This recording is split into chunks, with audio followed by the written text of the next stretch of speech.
Hello and welcome to the transcription explanation of this design. It was done using Loren Sherman's script, which uses a combination of dots and lines combined with these four different shaped letter stems to make our consonants. And vowels, they're quite a bit trickier. They're smaller circles, and they have different positions depending upon what vowel they are and if they're attached on one of these four consonant stems. So O's are always towards the inside, or if they're attached on a consonant stem, they're like a bead on a string. E's are in the center of the consonant stems or on the line of the word circle. I's are like E's but with a line going towards the middle, and U's are like E's but with a line going outwards. And A's are always on the outside of the word circle, so the only time they can be inside the stem is if the stem itself goes outside the word circle, like this stem. So anyway, let's go ahead and get to this design. It's set up a bit differently because it is three different sorts of elements combined together. There is a quote along the middle, two names kind of orbiting the quote, and then in kind of like the meteor runners of the names, there are two hidden little words. We're going to start with the quote because it is the most typical of the sentence formats. So even though you normally read bottom counterclockwise, if you have something vertical, I start at the bottom and work up usually because, again, bottom counterclockwise, your eye starts at the bottom if you're used to reading circles. So here is our first word, and here's the first letter of our first word, and it is a thick. The thickness doesn't matter in this design other than in these stacked stems, but this first thick line is on the line of the word circle, like this stem, so on the line, and there are no modifiers, so no dots or lines, so that would be a TH, and then we have an R with 1, 2, 3 dots on a shallow divot, so that would be the R, and then we have the O inside the word circle, and then a U with a line radiating outwards, like that. And the lines, they can curve, line modifiers. They don't need to be straight, and they count where they end on the stem, so they count because I'm saying too many words. This is a U because the line radiates outwards, and it's a smaller circle. And then we have another stem just like this one, except it has one dot, so that's a GH. So GH has one dot, TH has no dots, they're both the same stem. So this is THROUGH, through. And then we have this word, and this vowel is the first thing we read. And it's important that it's a tiny bit closer here, otherwise you wouldn't be able to tell what word it goes with. So I put it a tiny bit inside this like outer sentence circle line and closer to this word. And it is an A because it's outside the word circle. And then we have a double L, and a double line is a double letter, and if it's the same thickness, then it's the same letter twice. So we know it's the same letter twice, and the letter has 1, 2, 3 dots in a circle inside the word circle. So that's a double L. So through all, and then we have an O inside the word circle, and then an F, 1, 2, 3 lines. So this is kind of a tricky little line here because it curves around and looks like a circle, but because it's cut off here and cut off here, it counts as a line because it ends 1, 2, 3 times on this deep divot, so like this, and that would be an F, so of, and then we have this word, and even though that this stem isn't centered exactly on the bottom, it's still the bottommost letter, and it crosses the middle point. So this is the first letter we read because if we look at the bottom of the word circle, this is still the first stem we hit.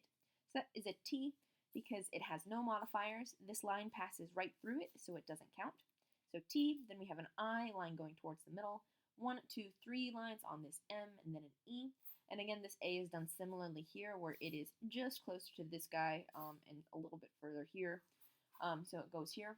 So time, and then A, N, 1 line on the N, and D has 3 dots. And then our last word here is a 1, 2, 3 line S, P with 1, 2 lines, A outside the word circle, and then we have another S, 1, 2, 3 lines, and then an E. And this word is space. And even though space has a C in it, S-P-A-C-E, that C goes S, so we put an S there. The only letter we swap phonetically is the letter C, because you use it only in a proper noun or other special case. So since this is just a regular word in a regular quote, that C gets swapped to an S because it goes S. So S-P-A-S-E is space. So through all of time and space is our quote. And then we have our two names. So I'm going to start with this one first because, again, bottom counterclockwise type dealio. And it bottom here this is our first set of letters, 1, 2, 3 lines. So that would be an M. And even though this is a double line a little bit closer, you can still put vowels inside consonants. And this is the E inside that consonant. And the way you can tell that this is a M-E instead of a double M is because the spacing between the two lines is a little bit further apart than I would normally do if I were stacking the stems, and I put all three vowels the same size as another clue that these are three vowels. So M-E, then we have an A, then we have a G-H, just like this G-H, a N with one line on it, so Megan. And then I'm going to go ahead and go to this word. So bottom counterclockwise, I'm going to read them in this order. So here is the bottom of what is kind of like a word circle. If we imagine a word circle, except that word circle got cut here and here where things overlap, you'd start at the bottom, read counterclockwise, and this is the first letter you would hit.